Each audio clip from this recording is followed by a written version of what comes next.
नमस्कार साथियों, स्वागत है आपका अपने गौरव ज्ञान धारा यूट्यूब चैनल पर। अपन जो पढ़ रहे हैं वो है ओपीडी ऑब्जेक्टिव प्रश्न धारा। जैसा कि अपना जो टॉपिक जो था उसमें जो पौधे की आकारिकी थी वो हो गई थी। आज जो है वो पौधे की अपन आंतरिकी पढ़ेंगे, जिसके अंदर शारीरिकी अपन है, एनाटॉमी जो है उसके अंदर सबसे पहला जो है वो पादप ऊतकों के बारे में है। तो आज की जो क्लास है वो अपनी पादप ऊतकों के बारे में है, प्लांट टिश्यूज के बारे में है। तो चलते हैं अपन प्लांट टिश्यूज की तरफ। तो देखते हैं प्लांट टिश्यूज। अगर देखा जाए तो पादप उत्तक जो है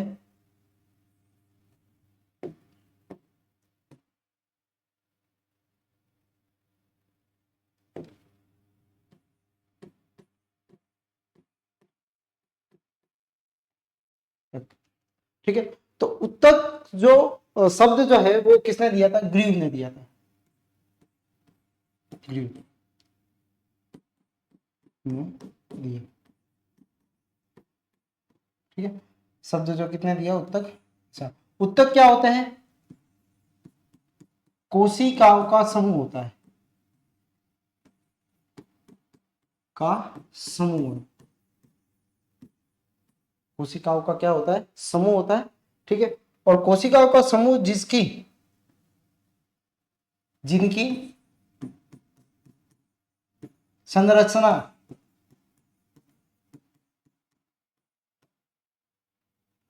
कार्य एवं उत्पत्ति समान हो, तो वो क्या कहलाते हैं? जिनकी कोशिकाओं का समूह जिनकी संरचना समान हो, कार्य समान हो और उत्पत्ति समान हो। उत्पत्ति का मतलब होता है जो कोशिका बनी है, ग्रुप बना है, वो किसी एक से ही क्या हो, एराइज हो, तो उनको क्या बोला जाता है? उत्तक कहा जाता है। ठीक है, अगर सामान्यतः देखें उत्तक विज्ञान को, जहां उत्तकों का अध्ययन होता है, अध्ययन क्या कहला जाता है? हिस्टोलॉजी कहा जाता है। क्या बोला जाता है इसको? हिस्टोलॉजी कहा जाता है। अगर उत्तकों का वर्गीकरण देखें तो उत्तकों का वर्गीकरण जो है वो आप दो भागों के अंदर है। एक तो होता है, सबसे पहला होता है विभजोतक। ऐसे उत्तक जिसमें विभाजन की क्षमता होती है, ठीक है, वो कहलाते हैं विभजोतक। जिनमें विभाजन की क्या पाई जाती है? क्षमता पाई जाती है। ये अलग अलग प्रकार के हैं और इनके अलग अलग बेस पे इनको अलग अलग वर्गों के अंदर बांटेंगे, जो अपन आगे पढ़ने वाले हैं। ठीक है, दूसरा जो होता है वो होता है सरल उत्तक होते हैं, या सरल स्थायी स्थायी उत्तक होते हैं। स्थायी उत्तक जिनको बोला जाता है परमानेंट टिश्यू, परमानेंट टिश्यूज बोला जाता है। परमानेंट टिश्यूज को अपन दो भागों के अंदर बांटते हैं। ठीक है, पहला है सिंपल परमानेंट टिश्यूज, ठीक है, सरल स्थायी उत्तक। दूसरा जो है वो है अपना complex permanent tissues, complex permanent tissues है, जिसको बोलते जटिल उत्तक, जटिल स्थायी उत्तक। इसके तीन भाग हैं, इसके तीन भाग हैं। एक तो होता है मर्दूतक, दूसरा होता है स्थूलो स्थूलोकौन तक। ठीक है,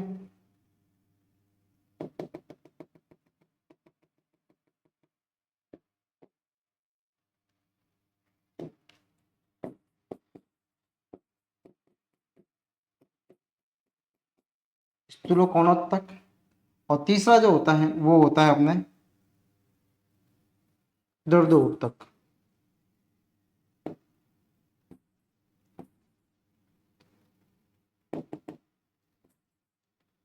दर्दो स्क्लेरेन काइमा। स्थूलोकोण बोलते हैं अपन कोलेनकाइमा, और मर्दू उत्तक को बोलते हैं अपन पेरेनकाइमा। ठीक है। अच्छा, जटिल उत्तक जो होते हैं वो दो प्रकार के होते हैं, एक होता है जाइलम और एक होता है फ्लोएम, जाइलम और फ्लोएम। तो इनको अपन पढ़ने जा रहे हैं। ठीक है।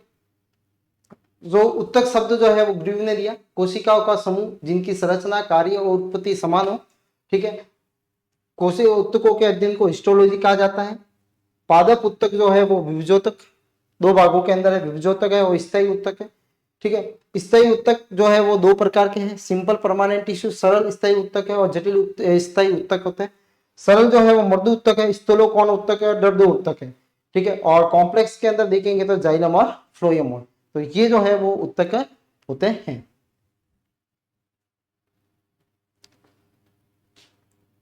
अब इनको एक एक करके अपन पढ़ते हैं। सबसे पहला है वो है पादप उत्तक में देखेंगे तो विभजोतक है, जिसका ग्रीक शब्द होता है मेरिस्टोसिस। मेरिस्टोसिस का मतलब होता है विभाजन। ऐसे उत्तक जिनमें विभाजन की क्षमता पाई जाती है और ये विभाजित होते रहते हैं, और ये वहां पे मिलते हैं जहाँ पे वो सक्रिय स्थान यानी वर्दी वाला जो स्थान होता है वहां पे ये पाए जाते हैं, जहाँ प्लांट की ग्रोथ होती है या जहाँ पे प्लांट की वृद्धि होती है। ठीक है। वहां पे ये पाए जाते हैं। तो सक्रिय कोशिका विभाजन वाले विशिष्ट क्षेत्रों में ये पाए जाते हैं। ठीक है। विभजोतक के लक्षण जो होते हैं वो क्या होते हैं? पहला, विभजोतक अविभेदित मृदु उत्तकीय कोशिकाओं से बने हुए होते हैं, यानी इनकी कोशिका जो होती है वो मृदु उत्तकीय प्रकार की होती है। कोशिका विभाजन की क्षमता आकार में समव्यासी होते हैं, यानी कैसे होते हैं? इनकी सारी सेलों का व्यास जो होगा वो एक समान होगा। कैसा होगा? समान होगा। सारी कोशिकाओं का व्यास जो होता है वो कैसा होता है? समान होता है। अच्छा, इनकी भित्ति जो होती है वो पतली होती है, पतली होने से ये विभाजन कर सकते हैं। ठीक है। और दूसरे जो ये किससे बनी हुई होती है? सेलुलोज से बनी हुई होती है। सघन जीव द्रव्य भरा हुआ रहता है, जो विभाजित करते हैं उनमें क्या होता है? सघन विभाजन, सघन जीव द्रव्य होता है। रिक्तिकाएं अनुपस्थित होती है या बहुत कम या छोटी होती है, रिक्तिका नहीं पाई जाती है। केंद्रक बड़ा और सुस्पष्ट होता है। अंतरकोशिकीय अवकाशों का क्या होता है? अनुपस्थित होते हैं, यानी इंटर जो सेलुलर स्पेस जो होता है वो यहाँ पे आपको क्या मिलेगा? अंतरकोशिकीय स्थान जो होता है वो यहाँ पे सेलों के बीच में नहीं मिलता है। कोशिकाओं में संचित खाद्य पदार्थ अनुपस्थित होते हैं। खाद्य पदार्थ कैसे होते हैं? यहाँ पे अनुपस्थित होते हैं। कोशिका विभाजन व परिवर्धन व वृद्धि व विभेदन के पश्चात ये स्थायी उत्तकों में परिवर्तित हो जाते हैं। ये बात इसकी इंपॉर्टेंट है। यानी स्थायी उत्तक कौन सा है? स्थायी उत्तक वही है जो विभजोतक के से बनने वाली कोशिका या उत्तक जो है जिनमें विभाजन की क्षमता खत्म हो जाती है, वही किस में बदल जाते हैं? स्थायी उत्तक में बदल जाते हैं। यानी स्थायी उत्तक वही है जो बने किससे हैं? विभजोतक से ही बनते हैं, जिनमें विभाजन की क्षमता क्या हो जाती है? खत्म हो जाती है। वो क्या कहलाते हैं? स्थायी उत्तक कहलाते हैं। तो ये है जिसमें अपने विभजोतक के कुछ कोशिकाओं के या उत्तकों के लक्षण है। तो सबसे पहले ही होती है कि क्या है ये? इसमें पेरेनकाइमा वाली सेल होती है। ठीक है। आकार और अगर देखो तो विभाजन की क्षमता समव्यासी होती है। ठीक है। पतली पतली भित्ति वाली है, सेलुलोज से बनी है, जीव द्रव्य भरा हुआ है, ज्यादा होता है, रिक्तिका अनुपस्थित होती है या छोटी होती है, केंद्रक बड़ा सुस्पष्ट होता है, अंतरकोशिकीय अवकाश जो होते हैं, अवकाश जो है इंटरसेलुलर स्पेस जो होता है वो अनुपस्थित होते हैं, और इसके अंदर भोजन जो होता है वो अनुपस्थित होता है, संचित भोजन। और ये वृद्धि करके विभाजन, परिवर्धन और वृद्धि व विभेदन के पश्चात किसमें बदल जाती है? स्थायी उत्तकों में बदल जाती है।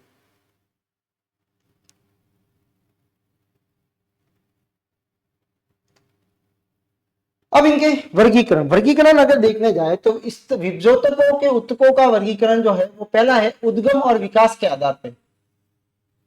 उद्गम और विकास के आधार पे अगर देखा जाए तो इनको तीन भागों के अंदर बांटा गया है। कितने भागों के अंदर बांटा गया? तीन। सबसे पहला होता है वो है पार्क विभजोतक। पार्क का मतलब होता है प्रोमेरिस्टेम। प्रोमेरिस्टेम, प्रोमेरिस्टेम का मीन्स ये है कि सबसे पहले जो है वो बनने वाला जो है वो कौन सा है? वो प्राक विभजोतक होता है। मूल स्तंभ के शीर्ष पे पाई जाती है। भ्रूणीय अवस्था में सर्वप्रथम विकसित होने वाला विभजोतक है। सबसे पहला विकसित होने वाला कौन सा है? प्रोमेरिस्टेम है। प्रोमेरिस्टेम। इसमें प्राथमिक विभजोतक का निर्माण होता है। अच्छा, इससे बनने वाली विभाजन के पश्चात जो बनता है, विभाजन होने के बाद में जो कोश जो उत्तक बनेगा वो किस में जाएगा, प्राथमिक में जाएगा। किस में जाएगा, प्राथमिक में। प्राथमिक विभजोतक सेकंड जो है वो कौन सा है, प्राथमिक विभजोतक, जो इन्हीं से विभाजन से बनता है प्राथमिक, ठीक है, विभजोतक, ठीक है। प्राक विभजोतक की कोशिकाओं में विभाजन द्वारा बनती है, इन्हीं में विभाजन होता है तब ये बनता है। ये सदैव विभाजित होती रहती है, यहाँ की कोशिका इंपॉर्टेंट है, ये सदैव विभाजित होती रहती है। उत्तक से बनी नई कोशिका प्राथमिक स्थायी उत्तक बनाती है। जो कोशिका नई बन जाती है वो प्राथमिक स्थायी उत्तक बनाती है, प्राइमरी परमानेंट टिश्यूज बनाती है। तो परमानेंट टिश्यूज अभी बोला था कि आपको इन्हीं से ही निर्माण होता है, विभजोतकों से ही निर्माण होता है। मूल स्तंभ और उपांगों के शिखाग्र पे मिलता है। ये कहां पे मिलता है, अपने पे अपेक्स पे मिलेगा। जो मूल होती है, रूट होती है, स्टेम होती है और अन्य जो अपेंडेंस होते हैं, उपांग होते हैं, उनके शीर्ष पे ये पाया जाता है। द्विबीजप्रति तनों के उत्तक में एदा, एदा का मतलब होता है कैम्बियम, एदा का मतलब क्या होता है, कैम्बियम, कैम्बियम के अंदर ये पाया जाता है। ठीक है, किसमें पाया जाता है ये, कैम्बियम के अंदर। तो कैम्बियम में पाया जाएगा के रूप में उपस्थित होता है और इसमें द्वितीयक वृद्धि होती है। अच्छा, मैंने आपको बताया था कि एदा, एदा जिसमें किसमें पाई जाती है, ये द्विबीजपत्री में, द्विबीजपत्रियों के अंदर, ये पौधों के अंदर पाई जाती है। और एदा की वजह से क्या होती है, द्वितीयक वृद्धि होती है। कौन सी वृद्धि होती है, द्वितीयक वृद्धि होती है। ठीक है, तो द्वितीयक वृद्धि किसके कारण है, जो है वो एदा के कारण होती है। अब एदा जो है वो भी किसका निर्माण जो होता है वो प्राथमिक विभजोतक से होता है।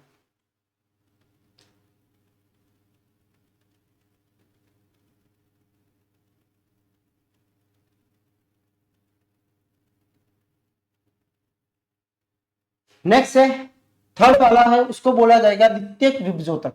प्राथमिक विभजोतक से निर्मित स्तन उत्तक पुनः विभाजित योग्य हो जाते हैं। अब देखो सुनना इसको, सबसे पहला था प्राक विभजोतक। प्राक विभजोतक में क्या था कि जो सेल बनी है, जो सेल बनी,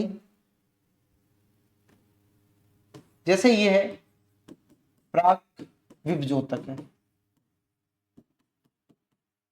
ये इससे विभाजन से जो सेल बनेगी वो कौन सी होती है, प्राथमिक, प्राथमिक विभजोतक होते हैं, जिसमें विभाजन की क्षमता पाई जाती है। ये आगे चल के क्या बनाते हैं, सरल स्थायी उत्तक बनाते हैं। ठीक है, अब ये आगे विभाजित होके ये सरल विभाजन, अब इससे जो कई बार क्या हो जाता है, जो सरल विभजोतक है यानी इसमें विभाजन की क्षमता नहीं होती, इसमें विभाजन की क्षमता नहीं होती, लेकिन कई बार ये विभाजित होना आरंभ करते हैं। और जब आरंभ करते हैं तो ये जो है वो किसमें बदल जाते हैं, ये बदल जाते हैं किसके अंदर, द्वितीयक विभजोतक के अंदर, द्वितीयक विभजोतक में। तो देखो प्राथमिक से बनते हैं, प्राथमिक जो किसमें बदल जाते हैं, सरल में। अब सरल वाले ही अगर वापस विभाजन होना स्टार्ट कर दे तो वो किसमें बदल जाएंगे, द्वितीयक में। तो ये बात होती है इसके अंदर। तो ये है उद्गम के आधार पे, पुनः उसे द्वितीयक विभजोतक कहा जाता है। पौधों में प्रारंभ में उपस्थित नहीं होते, ये पहले कभी आवश्यकता अनुसार बाद में जब जरूरत पड़ती है तो ये विभाजित होने लगते हैं। ये उत्तक सदैव द्वितीयक स्थायी उत्तकों का निर्माण करते हैं। सेकेंडरी जो होंगे उनका ये क्या करेंगे, स्थायी उत्तक जो होते हैं उनका निर्माण ये करते हैं। पौधे के पार्श्वीय भागों में के अंदर स्थित होते हैं, लेटरल पोजीशन में बनते हैं। जड़ों में, एदा में, स्तंभ की अंतरापूलीय जो एदा होती है, ठीक है, उसके अंदर, ठीक है, उसके बाद में कॉर्क एदा के अंदर, कॉर्क के अंदर जो एदा होती है, इसी प्रकार के विभजोतक होते हैं। पौधों में घाव भरने की प्रक्रिया, घाव हो गया, वहां पे भरने की प्रक्रिया भी उत्तकों के द्वारा संपन्न होती है, इन्हीं उत्तकों के द्वारा संपन्न होती है। तो ये थे उद्गम के आधार पे 3 प्रकार थे। ठीक है, सबसे पहला है प्राक विभजोतक, दूसरा जो है वो प्राथमिक विभजोतक, तीसरा जो है वो द्वितीयक विभजोतक। प्राथमिक विभजोतक क्या बनाते हैं, सरल उत्तक बनाते हैं। द्वितीयक विभजोतक होते हैं वो सरल उत्तक की अगर वापस विभाजन करना स्टार्ट कर देते हैं तब बनाते हैं ये वाले। अब है जो नेक्स्ट जो है वो कार्य के आधार पे, अब है कार्य के आधार पे इनको हेबलमैन ने कितने भागों के अंदर ने कार्य करके इनको निम्न श्रेणियों के अंदर बांटा गया है। ठीक है, निम्न श्रेणियों में अंदर बांटा गया। पहला है अधितत्व, अधितत्व जिसको बोलते हैं प्रोटोडर्म। ये विभजोतक का एक कोशिकीय मोटा बाह्य स्तर है जो बाह्य त्वचा बनाता है। नाम से पता लग रहा है अधितत्व का मतलब होता है त्वचा। ठीक है, ये क्या बनाता है, एपिडर्मिस का निर्माण करता है। ठीक है, तो बाह्य जो त्वचा जो बनती है वो किससे बनती है, कार्य के आधार पर देखें तो अधितत्व की जो कोशिका है वो इस किससे बनती है, अधितत्व जो होता है प्रोटोड्रम जो होता है उससे बनती है, उस विभजोतक से बनती है।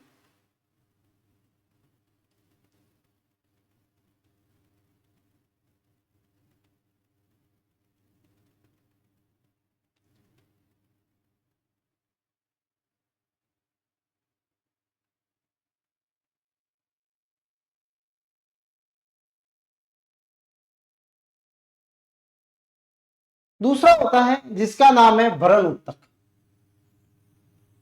जितनी भी अधिचर्म जो बनेगी, एंडोडर्मिस बनेगी, एपिडर्मिस बनेगी, वो किससे बनेगी, उससे अधितत्वक जो होती है उनसे बनती है। ठीक है, दूसरा जो होता है भ्रण उत्तक। भ्रण उत्तक का निर्माण करता है वलकुट का। किसका निर्माण करता है ये वलकुट का निर्माण करता है। इनकी कोशिका बड़ी होती है, समव्यासी होती है। ठीक है, और पतली भित्ति वाली होती है।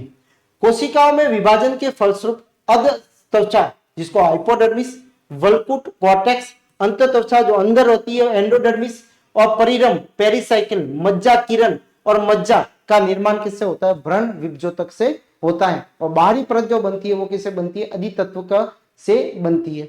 उसके बाद में होती है प्रोकैम्बियम, प्रायः इस क्षेत्र की कोशिका लंबी सक्रिय होती है।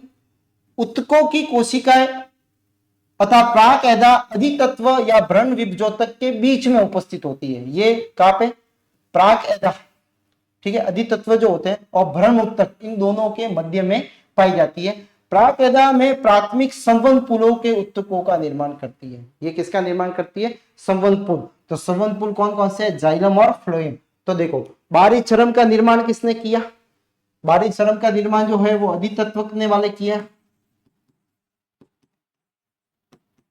ठीक है, अंदर वाले जो है वो किसने किए, वो है भरण उत्तक ने किए। और इस बीच में आप जाइलम और फ्लोएम जो मिलेंगे, जाइलम और फ्लोएम जो मिलेंगे वो जो होंगे वो किस में आएंगे, वो आएंगे प्रादा में। ठीक है, जिसको बोलेंगे प्रोकैम्बियम, प्रायदा।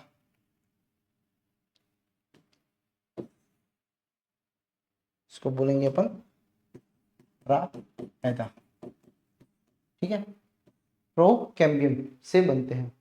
ये किससे बनेंगे, प्रोकैम्बियम। तो ये थी इनके जो है वो आप देखोगे कि कार्य के आधार पे सबसे पहला अधितत्व प्रोटोडर्म जो बनाता है एपिडर्मिस, बाहर वाली लेयर, उसके बनाता है भ्रण उत्तक जो वलकुट भी बनाता है, एंडो जो अंदर वाले जो होंगे लेयर वगैरह वो सारे यह बनाएंगे। ठीक है, उसके अलावा जाइलम और फ्लोएम को छोड़ के बाकी सब किस में आएंगे, भ्रण उत्तक। ठीक है, और बाहर वाली लेयर आएगी वो अधितत्व में आएगी। अब विभाजन के तल के आधार पे, विभाजन के तल के आधार पे इनका प्रकार, विभाजन के तल के आधार पे सबसे पहला है स्थूल या स्थैती विभजोतक जिसको बोलते हैं मास मेरिस्मेटिक। इन उत्तकों में क्या होता है कि वर्दी जो होती है वो सभी तल में होती है, सभी तल में। जैसे ये है तो इसमें ऊपर दाएं बाएं मोटाई वगैरह सभी तल में ये क्या होगी, ये वर्दी कर सकता है। अनियमित तल, इन उत्तकों की कोशिका सभी तलों में दिशा में क्या कर सकती है, विभाजित होती है। इनसे बनी हुई कोशिका अनियमित आकार की होती है, इनका आयतन में वृद्धि होती है, अनियमित आकार का होता है। और ये किसमें होती है, जैसे भ्रूण के अंदर है, भ्रूण कोष का निर्माण जो होता है वो किसमें होता है, वो मास मेरिस्मेटिक से होता है। यानी इस वाली जो कोशिका जो होती है इनमें जो होता है, जो विभाजन के तल के देखो तो इनके विभाजन का तल क्या होता है, सभी दिशाओं में होता है, यह अनियमित होता है। ठीक है, यानी अनियमित आकार से ये बढ़ती है।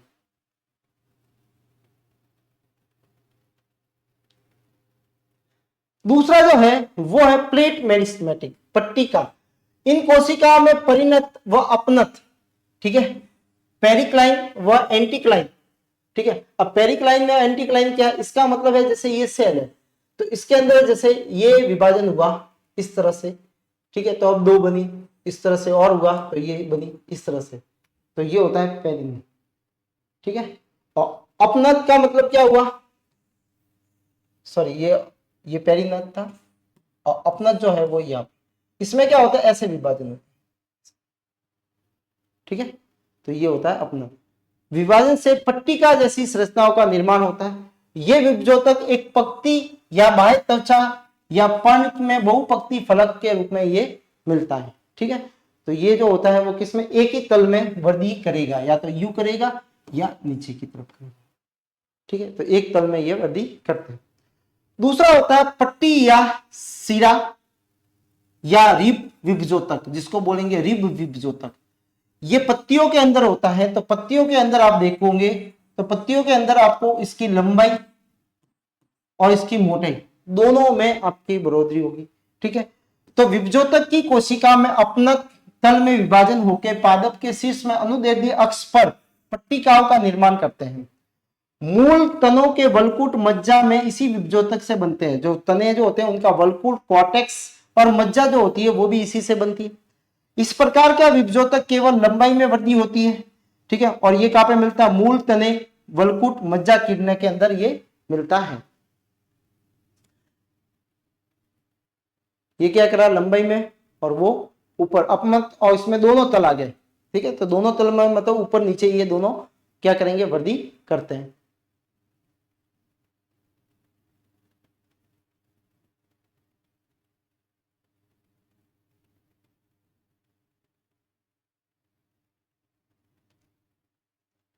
नेक्स्ट है वो है स्थिति के आधार पे। स्थिति के आधार पे ये आपने पहले भी पढ़ रखे होंगे। स्थिति के आधार पे जो है वो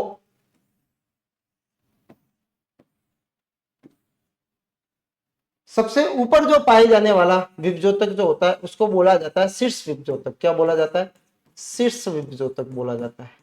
ठीक है, फिर साइड में जो पाए जाते हैं जिनको बोला जाता है क्या, लेटरल, जिसको बोलते हैं अपन पार्श्व विभजोतक। क्या बोलेंगे, पार्श्व विभजोतक बोलेंगे। और जो नोड पे पाए जाते हैं उनको बोलते हैं अंतर्वेश्य, अंतर्वेश्य विभजोतक। ये तीन तरह के विभजोतक जो होते हैं वो पाए जाते हैं शीर्ष में। ये पौधे के या जड़ ले लो या तना ले लो के शीर्ष पे स्थित होते हैं। ठीक है, जड़ या तना इसी प्रकार के उत्तक द्वारा बनाई गई नई कोशिकाओं के कारण इसकी क्या करते हैं, लंबाई में वृद्धि करते हैं। तो लंबाई जो बढ़ती है वो शीर्ष विभजोतक के कारण है। शीर्ष स्थानों पर जहां इस प्रकार के विभजोतक होते हैं उन्हें वृद्धि प्रदेश कहा जाता है या ग्रोइंग जोन कहा जाता है। तो ये कहां मिलते हैं, ग्रोइंग जोन के अंदर मिलते हैं। ये रूट में, जड़ की और सूट में टिप पे मिल पाए जाते हैं। पार्श्व विभजोतक, पार्श्व से पता लगता है कि तने की जो मोटाई में वृद्धि होती है वो किससे होती है, वो पार्श्व विभजोतक से होती है। तो बहुवर्षीय द्विबीजपत्री अनावर्त बीजी पादपों में स्तंभ और मूलों में पाए जाते हैं। ये पार्श्व स्थिति लेटरल पोजीशन में पाए जाते हैं। इनकी कोशिका सदैव में परिणत विभाजन होता है, परिणत विभाजन होता है, जिसके कारण इनकी मोटाई जो होती है वो क्या होती है, बढ़ती है, जिसके द्वारा तने व जड़ की क्या बढ़ती है, मोटाई में वृद्धि होती है। क्या होती है, मोटाई में वृद्धि होती है। संवहनकुल एदा, कॉर्क एदा, ठीक है, वो इसी से बनते हैं। इनके द्वारा हुई वृद्धि को द्वितीयक वृद्धि कहा जाता है। क्या कहा जाता है, इसकी द्वारा होने वाली वृद्धि को द्वितीयक वृद्धि कहा जाता है। ठीक है, कौन सी, सेकेंडरी ग्रोथ कहा जाता है। जो अभी बताई थी आपको कि जो द्विबीजपत्री पादप होते हैं उनमें सेकेंडरी ग्रोथ होती है। उनकी तने की मोटाई जो एक बीजपत्री पादपों के अंदर जो होती है वो नहीं होती है। उनकी तने की मोटाई जो रहती है वो जितनी है उतनी ही रहती है। ठीक है, मतलब ज्यादा नहीं बढ़ती। मतलब आप देखोगे जैसे नीम का और एक गन्ने का देखोगे, या अपन बाजरा, मक्का, गेहूं, इनके तने देखोगे तो आपको समझ में आ जाएगा कि भाई जो द्वितीयक वृद्धि होती है वो द्विबीजपत्री पादपों के अंदर होती है। तीसरा जो है वो अंतर्वेशीय है। ये आपको स्थायी ऊतकों के बीच में उपस्थित होते हैं। ये शीर्ष विभजोतक का ही भाग होता है और उनसे अलग होता है। ये क्या होता है, शीर्ष विभजोतक का भाग है जो थोड़ा सा नीचे आ जाता है। ये पत्तियों के आधार घास में, पर्वों के में इक्विसिटम और कभी कभी संधियों पे के नीचे पाए जाते हैं, जैसे पोदीना के अंदर स्थित होते हैं। इनकी लंबाई में वृद्धि होती है और उत्तक अल्पकालीन होते हैं, जो अंत में स्थायी उत्तकों में क्या हो जाते हैं, परिवर्तित हो जाते हैं। तो शाखाओं का निर्माण जो होगा वो किससे होगा, इनसी से होगा। ठीक है, तो ये होते हैं क्या, अंतर्वेशीय, ठीक है, द्वितीयक शीर्ष विभजोतक, पार्श्व विभजोतक और अंतर्वेशीय विभजोतक।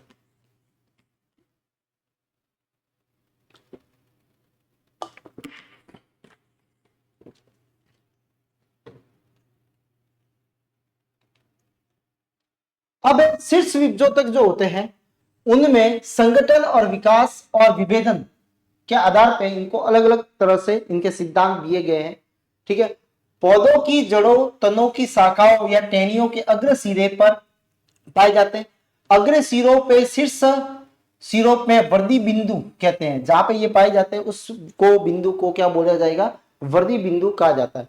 इनकी सक्रियता से पादप की शरीर की लंबाई में वृद्धि होती है। किसकी लंबाई में क्या होगी, वृद्धि होती है। अनेक वनस्पति शास्त्रियों ने विभजोतक के संगठन, विकास और विभेदन के संबंध में विभिन्न प्रकार के मत प्रस्तुत किए। सबसे है पहला जो है वो पर्रो व सूट वाला।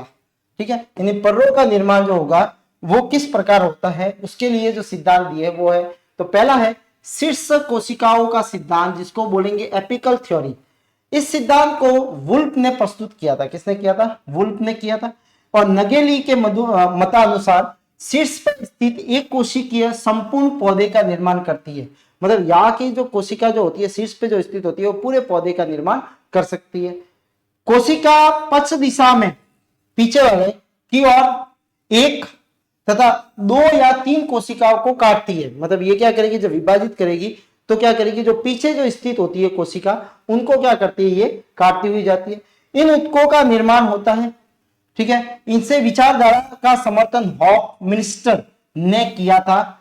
यह सिद्धांत शैवालों के लिए, ब्रायोफाइट के लिए और कुछ टेरिडोफाइट के लिए तो उपयुक्त है, लेकिन परंतु आवर्त और अनावर्त बीजी के लिए सही नहीं माना गया है। कौन सा, शीर्ष कोशिका का सिद्धांत जो वुल्फ ने दिया था और नेगेली ने इसका क्या किया था, मतानुसार इसने बताया था कि जो यहाँ की जो सेल होती है वो बिल्कुल पूर्णतः पादप निर्माण के लिए सक्षम होती है।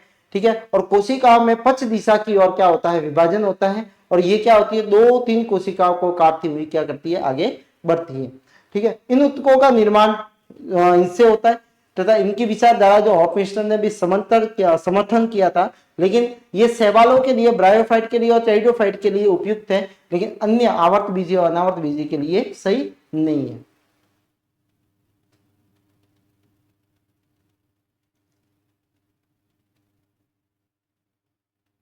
जो ज्यादा चलने वाला जो है वो है अपना उत्तक जन या हिस्टोजन जो है वो सिद्धांत चलता है। ठीक है, हिस्टोजन और उत्तक जन सिद्धांत जो है वो किसने दिया था, हेस्टिंग ने दिया था। किसने दिया था, हेस्टिंग ने दिया था।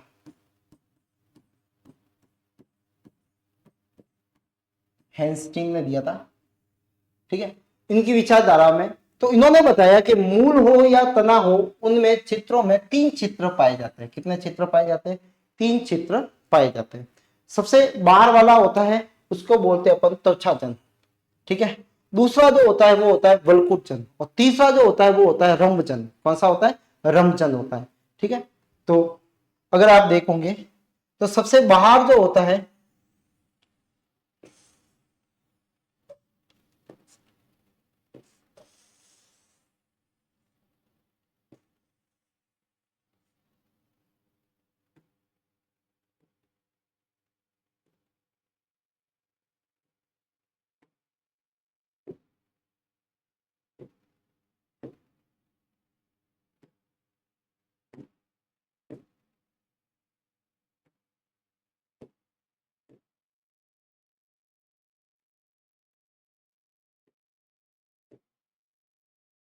यहाँ पे आपको 3 चित्र नजर आ रहे हैं। सबसे बाहर वाला जो होता है वो कहलाता है त्वचाजन। क्या कहलाता है, ये कहलाता है त्वचाजन।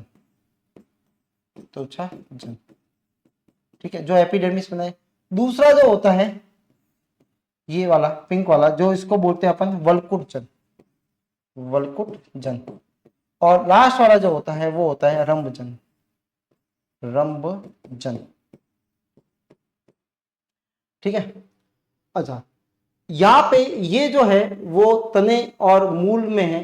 तो मूल में क्या होता है कि यहाँ पे एक और क्षेत्र पाया जाता है जो बनाता है क्या, मूल गोप बनाता है, या गोपजन क्षेत्र पाया जाता है, गोपजन क्षेत्र, जो आगे चल के क्या बनाता है, मूल गोप बनाता है। क्या बनाता है, मूल गोप यानी रूट कैप बनाता है। क्या बनाता है, रूट कैप बनाता है, मूल गोप बनाता है। ठीक है। तो ये वाले जो चित्र होते हैं वो अलग अलग चित्र है। ठीक है। अब यहाँ पे त्वचा जन में बाहर वाले चीजें बनाएंगे। वलकूट में जितने भी जो है वो एंडोथीसियम है, हाइपोडर्मिस है, वलकूट है। ठीक है। वलकूट के अंदर आपने एपिडर्मिस है। ठीक है, वो एपिडर्मिस क्या, हाइपोडर्मिस है। ठीक है। और रम है, मज्जा किरण है। तो ये जो है वो कौन बनाता है, ये वलकूट जन बनाता है। ठीक है। तो देखो सबसे पहला है त्वचा जन, जिसको बोलते हैं डर्मेटोजन, यानी ये त्वचा बनाएगा। क्या बनाएगा, त्वचा बनाता है। सबसे बाहरी परत होती है। इनकी कोशिका में अपनत विभाजन से तने की बाह्य त्वचा में या जड़ के रोमधर, ठीक है, स्तर, ठीक है, का निर्माण करती है। यानी ये क्या करेगी, बाहरी त्वचा का निर्माण करेगी। कौन सा, अपतन। अपतन का मतलब होता है इस तरह से विभाजन होगा, यह अपतन विभाजन है। जड़ में त्वचाजन एक परत की होती है, किंतु मूल शीर्ष पर यह वलकुट जन से सम्मिलित होकर वलकुट जन के ठीक बाहर की ओर अनेक कोशिकाओं का निर्माण करती है। ये क्या करती है, वलकुट जन, अगर मूल की बात करें तो ये वलकुट वाली, क्योंकि ऊपर नीचे जो है वो वलकुट वाली है, तो ये इसके साथ में सम्मिलित हो जाती है। और सम्मिलित होकर कई प्रकार की ये क्या करती है, अनेक प्रकार की कोशिकाओं का निर्माण यहाँ पे करती है। इन छोटी कोशिकाओं वाले, ठीक है, उद्देश्य को मूल गोपजन या जिसको बोलते हैं कैलेप्ट्रोजेन कहा जाएगा। अभी मैंने आपको बोला ये जो है कोशिकाओं का निर्माण जो हुआ, इसी को ही बोलते हैं कैलेप्ट्रोजन। क्या बोला जाता है, कैलेप्ट्रोजन बोला जाता है। यानी ये पाया जाएगा किसके अंदर, मूल के अंदर पाया जाता है, तने के अंदर नहीं होता। ठीक है। तो तने के अंदर तीन ही है, त्वचाजन है, वलकुटजन है और रमजन है। लेकिन मूल के अंदर देखो तो चौथा एक और आ रहा है, जो क्या होता है कि ये वाली जो त्वचाजन वाली रेड वाली जो है वो पिंक वाली के साथ में मिलके, ठीक है, यहाँ पे कोशिकाएं बना लेती है। ठीक है। और जो इसको क्या बनाती है, जिसको बोला जाता है गोपजन। और गोपजन आगे चल के क्या बनाता है, रूट कैप बनाता है। क्या बनाता है, रूट कैप का निर्माण करता है। ठीक है। और रूट कैप में आप देखोगे कि तो यहां वाली जो कोशिकाएं जो होती है, जो मैं अभी कर रहा हूं, जैसे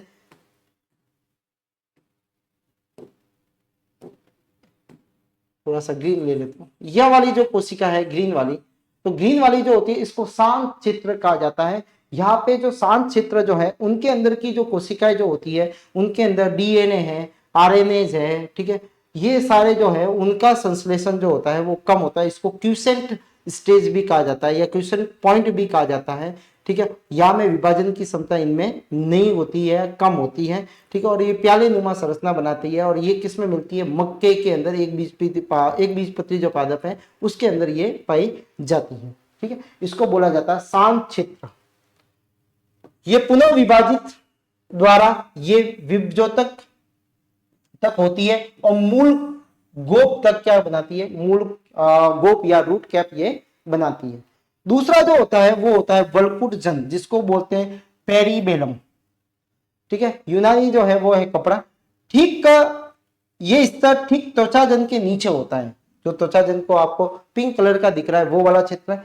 शीर्ष क्षेत्रों में केवल एक स्तर, परंतु नीचे की ओर बहु स्तर। ऊपर देखोगे तो एक स्तर मिलेगा और नीचे देखोगे तो कई सारे इसके स्तर होते हैं। इसके द्वारा अध त्वचा, जिसको बोलेंगे अपन हाइपोडर्मिस, क्योंकि एपिडर्मिस तो ये बनाता है। ठीक है, हाइपोडर्मिस। दूसरा जो होता है जनरल कॉन्टेक्स्ट, सामान्य सामान्य सामान्य वलकुट का निर्माण जो होता है वो यही करता है। एवं अंतस्थ, जिसको बोलेंगे अपन एंडोडर्मिस, का निर्माण जो होता है वो भी यही करता है। ठीक है। तो अंदर जो होते हैं वो वलकुट के अंदर जो है वो अंतस्थ त्वचा, हाइपोडर्मिस, सामान्य वलकुट और अंतस्थ त्वचा जो है उनका निर्माण जो है वो कौन करता है, ये अपना जो है वो वलकुट जन कोशिकाएं करती है या उत्तक करता है।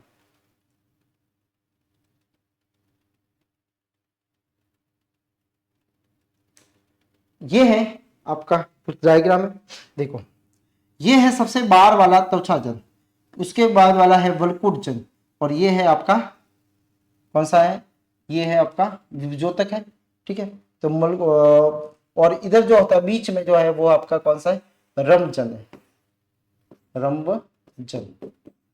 ठीक है, अच्छा यहाँ पे आप देखोगे तो ये वाला जो क्षेत्र जो होता है ये, ठीक है, ये त्वचा जन है, जो त्वचा बनाता है, ये वलकुट जन है, ये वलकुट बनाएगा, और ये होता है रंभजन, ये रंभजन है ये वाला। ठीक है, इसको बोलेंगे अपन रंभजन क्षेत्र, रंभजन क्षेत्र।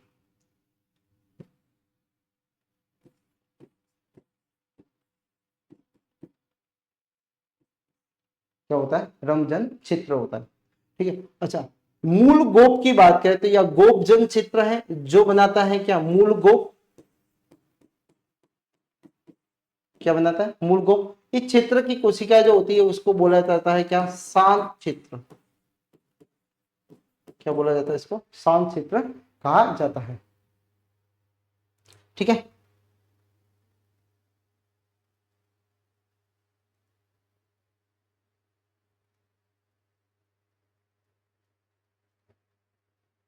नेक्स्ट है रमजन। रमजन का मतलब होता है बराफ।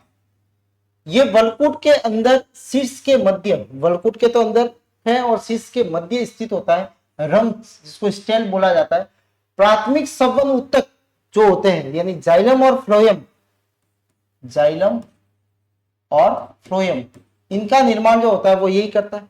परिरम का निर्माण, पेरिसाइकिल का निर्माण भी यही करता है। मज्जा किरण यानी मेडुलरी रेज का निर्माण यही करता है। मज्जा यानी पीत या मेडुला का निर्माण, ये मज्जा रसी जिसको पीत रे बोला जाता है का निर्माण किससे होता है, इन्हीं से होता है। तो रमजन किनका इनका निर्माण करती है, तो रमजन करती है संवहन पुलों का निर्माण, दूसरा होता है पेरिसाइकिल का निर्माण, मेडुलरी रेज का निर्माण, उसके बाद में पीत रे, पीत, इन सब का निर्माण जो होती है वो रमजन की कोशिका करती है। वलकुट जन की क्या करती है, एंडोडर्मिस, ठीक है, हाइपोडर्मिस और जो है सामान्य वलकुट का निर्माण करती है। ठीक है, त्वचा जन की कोशिका जो क्या बनाती है वो एपिडर्मिस का निर्माण करती है। अब दूसरा जो सिद्धांत है वो है ट्यूनिका कॉर्पस, कुंचित पिंड का सिद्धांत है।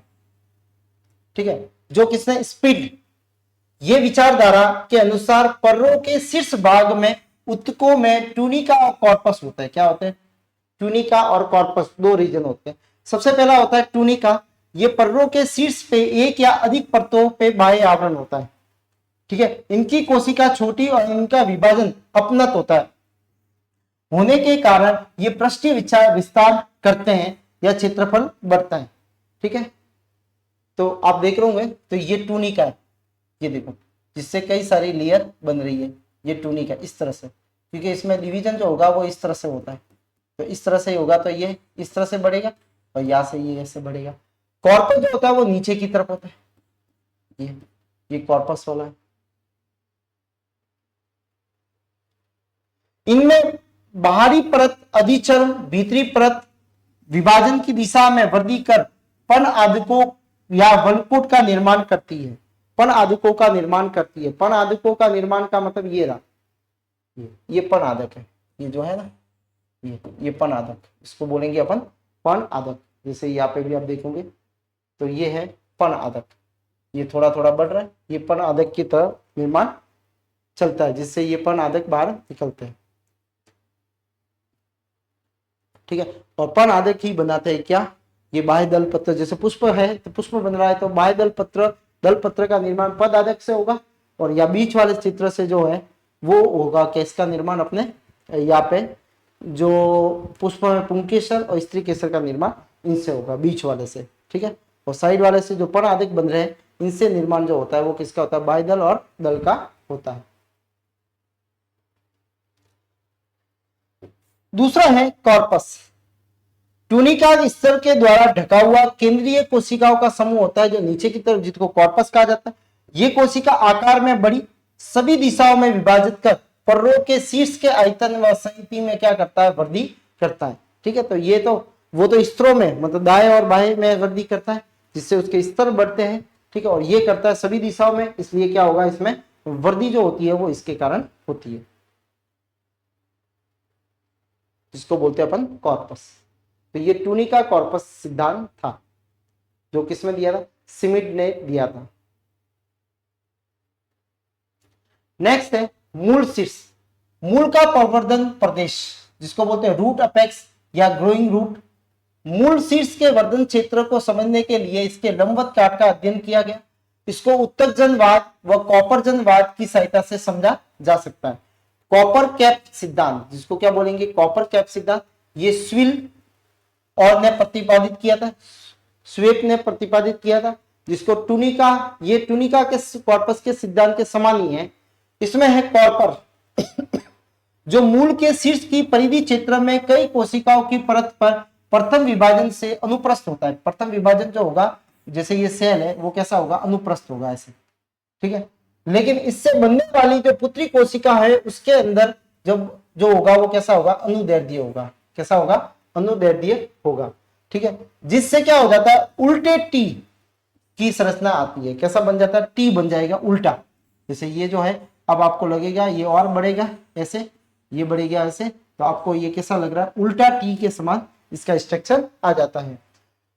इसमें टी का ऊपरी सिरा मूल के, टी का ऊपरी सिरा मूल के अग्रभाग पर रहता है। ये टी का ऊपरी सिरा इधर जो होगा मूल का शीर्ष होगा, मूल के अग्रभाग पे रहता है, मूल शीर्ष पे रहता है,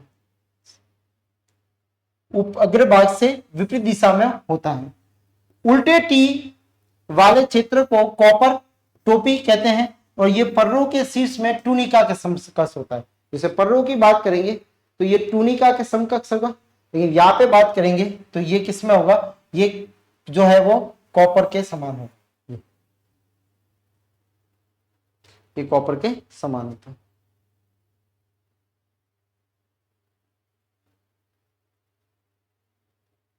दूसरा है कैप क्षेत्र। कौन सा क्षेत्र, कैप।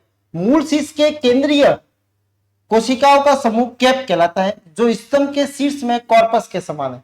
जो आप बात करोगे तो कॉर्पस जो है वो ये वाला है, तो इसमें भी आपको ये वाला जो क्षेत्र जो है वो कौन सा होता है, वो होगा अपने कैप वाला, ठीक है। कौन सा क्षेत्र है ये कैप वाला क्षेत्र होता है। कैप की कोशिका में प्रथम विभाजन अनुप्रस्थ होता है और द्वितीय अनुदैर्ध्य होता है और ये सीधा टी बनाता है। इसमें कौन सा होता है, सीधा टी होता है। टी का ऊपरी सिरा मूल की शीर्ष की तरफ होता है। टी का ऊपरी सिरा कहां पे होगा, मूल की शीर्ष की तरफ ये पाया जाता है। तो ये होता है कॉपर कैप का सिद्धांत, ठीक है, जिसमें ये कॉपर कैप का सिद्धांत है।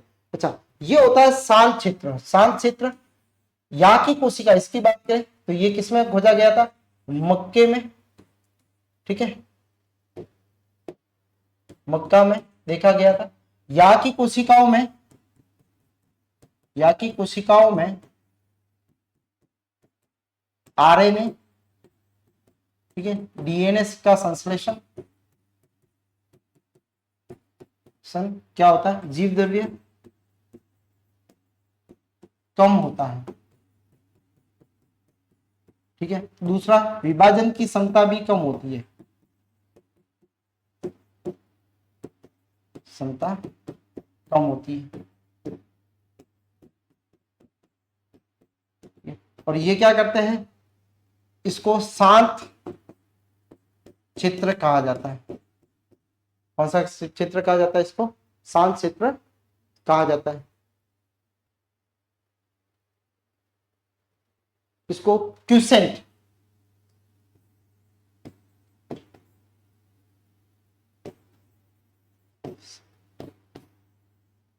क्षेत्र भी कहा जाता है। क्या बोला जाता है इसको, क्यूसेंट क्षेत्र भी कहा जाता है। ये शांत क्षेत्र होता है।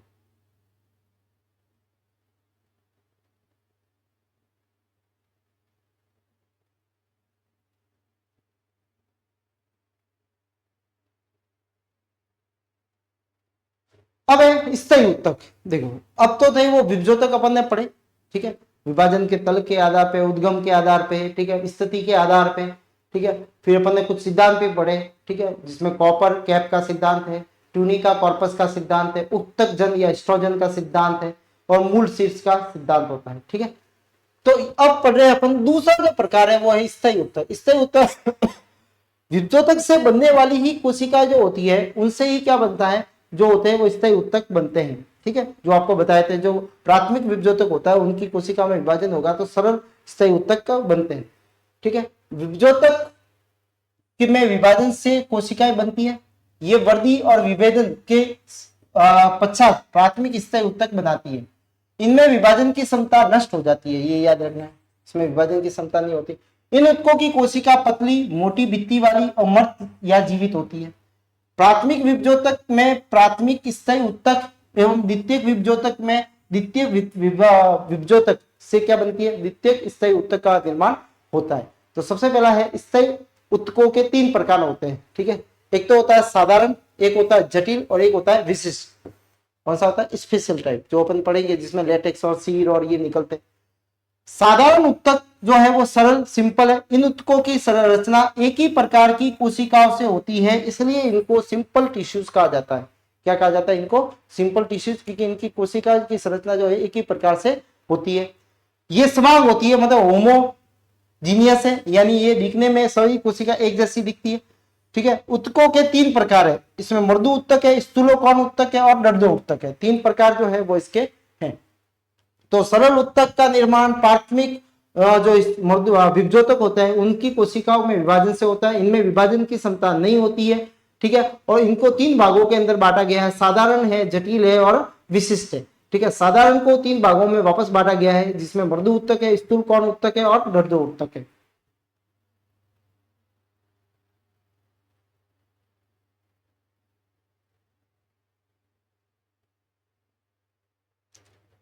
अब है मृदु उत्तक।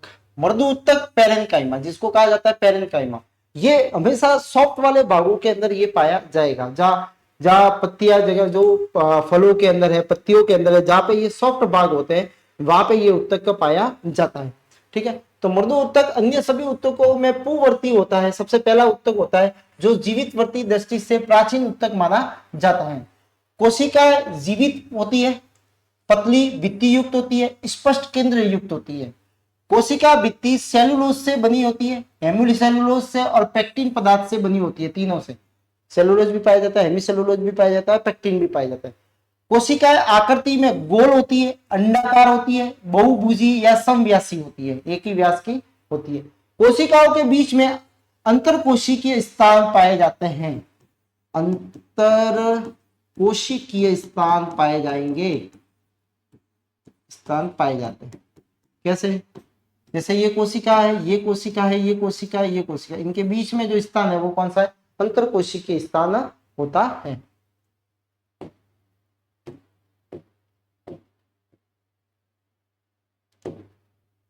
प्राय प्रत्येक कोशिका के में 14 पार्श्व होती है। ऐसी कोशिकाओं को चतुर्दर्शक फलक कहा जाता है। ठीक है, यानी कितनी मिलेगी, प्रत्येक कोशिकाओं के पार्श्व में कितनी होती है, 14 कोशिकाएं होती है। प्रकाश संश्लेषी मृदु उत्तक में क्लोरोप्लास्ट होता है। ऐसे ही मृदु उत्तक जिनमें क्लोरोप्लास्ट मिलता है उनको क्लोरेन्काइमा भी कहा जाता है। क्या कहा जाता है इसको, क्लोरेन्काइमा। तथा भूमिगत अंगों में मृदु उत्तक कैसा होता है, जिसमें लिकोप्लास्ट मिलता है, अवर्णीय उत्तक होते हैं या अवर्णीय लवक होते हैं। समस्त विभजोतक में मृदु उत्तक ही होते हैं, जितने भी विभजोतक वो सारे कैसे हैं, मृदु उत्तक है। अधिकांश उत्तक पादप में कोमल मांसल भागों में होते हैं, मिलते हैं। ये कहाँ पे मिलते हैं, मैंने बताया था, जहाँ कोमल और मांसल भाग होंगे वहां पे ये पाए जाते हैं।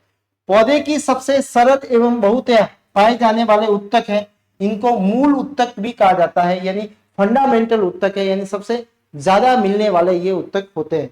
संची अंगों में कभी कभी मृदु उत्तक की भित्तियां मोटी हो जाती है, जो खाने का संचय करते हैं उन वहां पे इन मृदु उत्तकों की कोशिका थोड़ी कैसी हो जाएगी, मोटी हो जाएगी। जैसे खजूर के बीज में भ्रूणपोष की भित्तियां हेमुसेलुलोज से मोटी हो जाती है।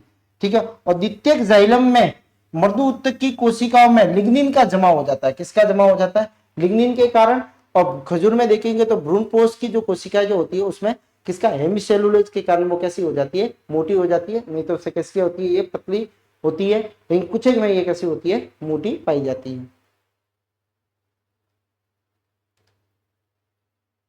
ये है मृदु उत्तक। अब देखो मृदु उत्तक में सभी कोशिकाओं का व्यास वगैरह ये कैसा होता है, समान होता है। ठीक है, अब देखो क्लोरेन्काइमा, क्लोरेन्काइमा जिसके अंदर क्या मिलता है अपने को, वहां पे आपको क्लोरोप्लास्ट मिलता है। एरेनकाइमा में ईयर कैविटी मिलती है।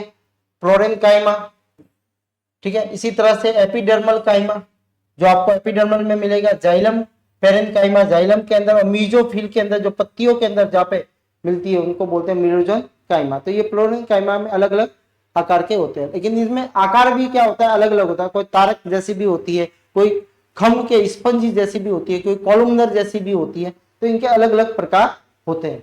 तो देखो कौन कौन से प्रकार है वो देखते हैं। स्क्रीनशॉट ले लो इसका भी ले लो।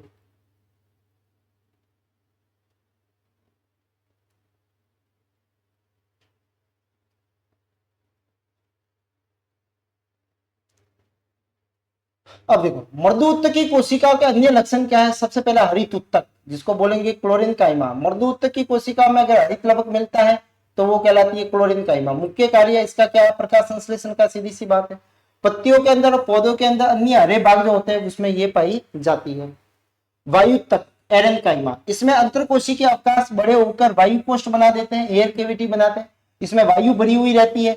जलीय पौधों में जैसे हाइड्रीला में बहुता में मिलते हैं ताकि उसको तैरने में मदद करें। तैरने में और जल में श्वसन के लिए वायु कोष्ठ अत्यधिक महत्वपूर्ण होते हैं। दूसरा होता है तारक उत्तक, जिसका क्या होता है, सैटेलाइट टिश्यू। कोशिकाओं में लंबे पर्वत, ठीक है, आउटर ग्रोथ बन जाती है, जिसके कारण तारे के समान ये दिखाई देते हैं। अनेक जलीय जीवों पौधों के अंदर केले की पत्ती के वृंत के अंदर ये उत्तक पाए जाते हैं। तो यहाँ पे कैसे दिखते हैं, ये तारे के समान दिखते हैं। खम्भ उत्तक पहले साइड जो लंबी होती है, ठीक है, जो कैसी होती है, लंबी होती है, पहले साइड बोला जाता है, ठीक है। कोशिका विचित इलोंगेट यानी लंबी होती है, क्लोरोप्लास्ट युक्त होती है। पत्ती की ऊपरी सतह पे ये पाई जाती है, निचली सतह पत्ती की ऊपरी बाह्य त्वचा के नीचे ये पाई जाती है, यानी ऊपरी सतह पे ये पाई जाती है। निचली सतह पे कौन सी होती है, मीजोफिल। कि पत्तियों में दो तरह की सेल होती है, एक तो खम्भ वाली, दूसरी जो होती है वो कौन सी होती है, मीजोफिल वाली। मीजोफिल वाली, इनको खम्भ को बोलते हैं पहले साइड, पहले साइड।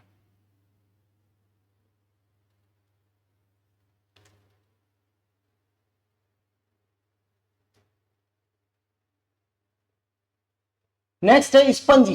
स्पंज कोशिका में विभिन्न आकार में क्लोरोप्लास्ट युक्त होती है, अधिक अंतरकोशी के अवकाश वाली होती है और पत्तियों की निचली व बाह्य त्वचा के समीप ये स्थित होती है। तो विचित्र कोशिका जिसको जिसको बोलते हैं आइडोब्लास्ट। मधु उत्तकीय कोशिका में टेनिन, तेल, कैल्शियम ऑक्जेलेट के रवे जैसी रेफाइट्स आदि संचित होते हैं जो विशिष्ट होते हैं। इनको ईडियोब्लास्ट कहते हैं और ये किस में पाई जाती है, जल कुंभी के व्रंत में पाई जाती है। फिर दीर्घ मर्दु उत्तकीय, ये कोशिका समव्यासी ना होकर कैसी हो जाती है, लंबी हो जाती है, दोनों सिरों पे सुंडाकार हो जाती है। कैसी हो जाती है, ये सुंडाकार हो जाती है, सूंड के आकार की हो जाती है। कुछ द्विबीजपत्री पादपों के परिरम में पाई जाती है। ये कहाँ पाई जाती है, परिरम में। कार्य क्या है इसका, सामर्थ्य प्रदान करना, वाष्पोत्सर्जन की दर को क्या करना है, कम करने के लिए ये होती है। अब मृदु उत्तक के कार्य क्या है, सबसे पहला है मृदु उत्तक, ये इनके शेप है, शेप के हिसाब से स्पंज ये है, ठीक है। तो स्पंज किसके लिए होगा, जो है वो अंतरकोशी के स्थल जो होती है बड़े हो जाते हैं तो वो कैसी हो जाती है, स्पंजी हो जाती है, ठीक है। विचित्र आकार की, अलग अलग आकार की, क्योंकि इनका जमाव होता है इसलिए। दीर्घ जो होती है वो लंबी हो जाती है।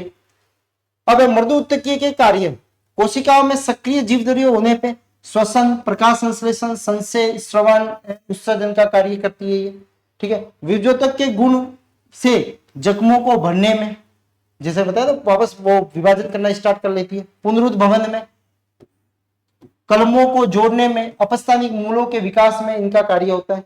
द्वितीयक विभजोतक में मृदु उत्तक से बनती है। कुछ मृदु पादप में उत्तक जल का संचय भी करती है। और जाइलम और फ्लोएम, जाइलम और फ्लोएम में मृदु उत्तक व भोजन को गोल के रूप में क्या करती है, चालन करती है। जल और भोजन, फ्लोएम में भोजन का करेगी और इसमें किसका करेगी, ये मृदु उत्तक जाइलम में जो है भोजन जल का, और फ्लोएम में फूड का या खाने का क्या करती है, ये चालन करती है।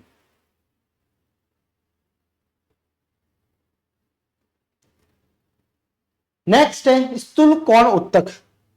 स्थूल कोण उत्तक, इनकी सभी कोशिका कैसी होती है, जीवित होती है। सभी कोशिकाएं जीवित होती है, जीवित कोशिकाएं।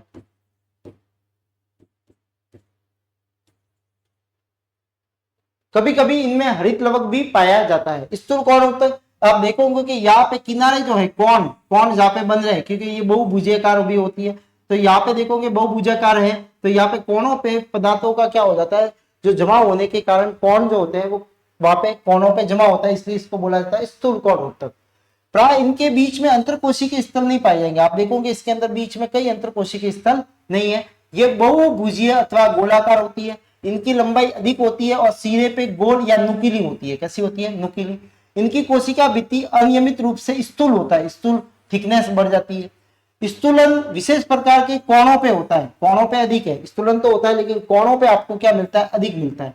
कोणों पे स्थूलन क्या मिलता है? अधिक मिलता है, इसलिए स्थूल कौन होते हैं। फिर भित्ति में कुछ सरल गर्त भी पाए जाते हैं। क्या पाए जाते हैं? गर्त। ठीक है, भित्तियों में स्थूलन सेलुलोज और पेक्टिन के कारण होता है, तो इसमें पूछा जाएगा कि अगर स्थूलन किसका होता है तो सेलुलोज और पेक्टिन का होता है। ठीक है, पेक्टिन के कारण इनमें जल अवशोषण की क्षमता आ जाती है। किसके कारण? पेक्टिन के कारण। तो जल अवशोषण की क्षमता किसके कारण? पेक्टिन के कारण आती है। कोशिका लचीली परंतु मजबूत यांत्रिकी शक्ति प्रदान करती है, और ये उन भागों में पाई जाती है जहां पे लचीलापन होता है। जैसे डाली को अपन मोड़ते हैं, वापस छोड़ते हैं, वापस हो जाती है। पत्ती को फोल्ड किया, वापस सीधा किया, वापस सीधी हो गई। तो ये फ्लेक्सिबिलिटी देती है। क्या देती है?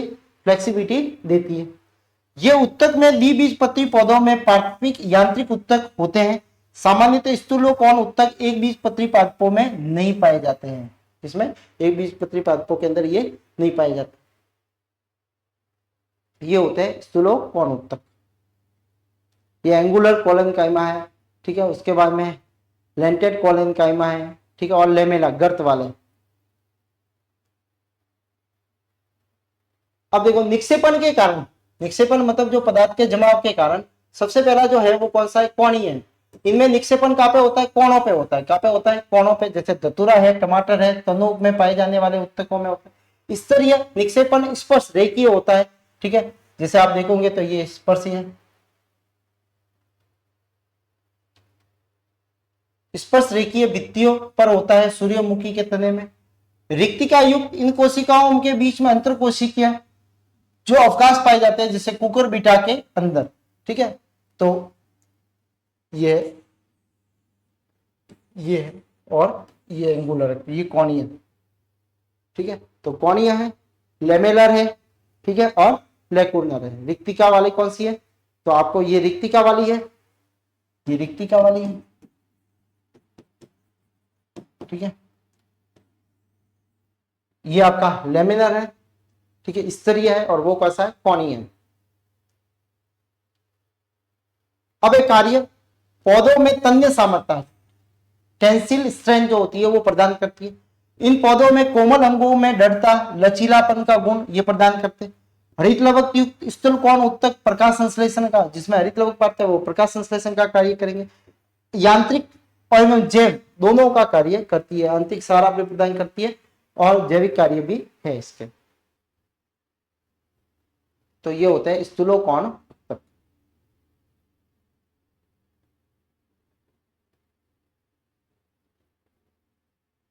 नेक्स्ट है वो है दर्दो उत्तक। दर्दो उत्तक जिसको स्क्लेनकाइमा कहते हैं। ठीक है, ये लंबी होती है, लंबी सकरी। ठीक है, दोनों सिरों पे कैसी होती है? नुकीली होती है।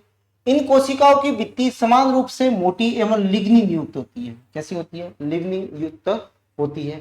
ठीक है, मोटी भित्ति पे अनेक सरल गर्त मिलते हैं। क्या मिलते हैं? गर्त पाए जाएंगे, खड्डे पाए जाएंगे, गर्त। जैसे ये इस तरह से ये गर्त भी। परिपक्व कोशिका दृढ़ होती है, कठोर होती है, जीव द्रव्य रहित होती है और मर्त होती है। ये ध्यान रखना, इंपॉर्टेंट जो है वो मर्त है। इनकी कोशिका कैसी होती है? परिपक्व। परिपक्व कोशिका कैसी होती है? मर्त होती है। ये प्राय पौधे के प्रौढ़ मतलब जो पुराने भाग में पाई जाती है। इन भागों में यांत्रिक शक्ति प्रदान करती है। कोशिकाओं की लंबाई एवं निक्षेपण की मात्रा के आधार पर इनको दो भागों के अंदर बांटा गया। सबसे पहला है वो है इसका दृढ़ रेशे वाले, दृढ़ोत्तक रेशे वाले। इन कोशिकाओं की लंबाई अधिक होती है। रेशे है तो सीधी सी बात है, इनकी लंबाई चौड़ाई कम होती है। इनकी नुकीले सिरे आपस में जुड़ के क्या बनाते हैं? रेशे बनाते हैं। ठीक है, ये परिरम, जाइलम, फ्लोएम आदि में पाए जाते हैं। ठीक है, जैसे जूट है, पटसन है, भांग है, इनके अंदर ये ज्यादा है। अस्टील या दृढ़ कोशिका, ठीक है, स्टोन सेल, ये कोशिका समव्यासी, एक ही व्यास की, अनियमित आकार वाली होती है। कोशिका भित्ति अत्यधिक मोटी होती है, हो जाने से कोशिका गुहा लगभग समाप्त हो जाती है। कोशिका के अंदर गुहा जो होगी वो इतनी मोटी हो जाती है कि बीच वाली जो गुहा होती है वो क्या हो जाएगी, खत्म हो जाएगी। ये कोशिका को अत्यधिक दृढ़ बनाती है, कठोर बनाती है और समूह में मिलाती है। इनमें नाशपाती के फलों में जो गूदे में मिलने वाली कणिवा, जो कण आते हैं, ठीक है, वो कठोर बीजों के आवरण में, फलों के आवरण में ये पाई जाती है, जो कैसी होती है, स्टील दृढ़ होती है। तो यहाँ पे कौन सा, स्क्लेरिन काइमेटस फाइबर्स, और दूसरा जो है स्टोन सेल या स्क्लेरिड, जो कैसी होती है, स्टील होती है। अब है दृढ़ उत्तकों के कार्य क्या है। दृढ़ उत्तक जो है उनका, पहले यह यांत्रिक सहायता प्रदान करना, दूसरा इसके फलस्वरूप नाना प्रकार के दाब, खिंचाव, संपीड़न, आकुंचन इत्यादि को सहने की सामर्थ्य इन्हीं से ही प्राप्त होती है। ठीक है, जिसे पौधे के अंदर जो सामर्थ्य जो होगी, जो जैसे खिंचाव है, दाब है, संपीड़न है, ठीक है, तो वो इनसे ही आती है। इन उत्तकों के कारण पौधा वायु में गुरुत्वाकर्षण इत्यादि प्रभावों से प्रतिरोध उत्पन्न करती है। मरुद्भिद पादप में इन कोशिका बहुतया पाई जाती है। उत्तकों में बीजों, फलों में आंतरिक संरचना को क्या देती है, ये रक्षा प्रदान करती है। ठीक है, तो ये जैसे है ट्रांसवर्जन सेक्शन है आपका, ठीक है, उसके बाद में लॉन्गिट्यूडनल सेक्शन है, ऐसे काटा गया है, और ये आपकी स्क्लेरोटिक है, ठीक है, जो स्टील होती है, गोलाकार होती है, इसमें कई सारे क्या बन जाते हैं, गर्त बन जाते हैं।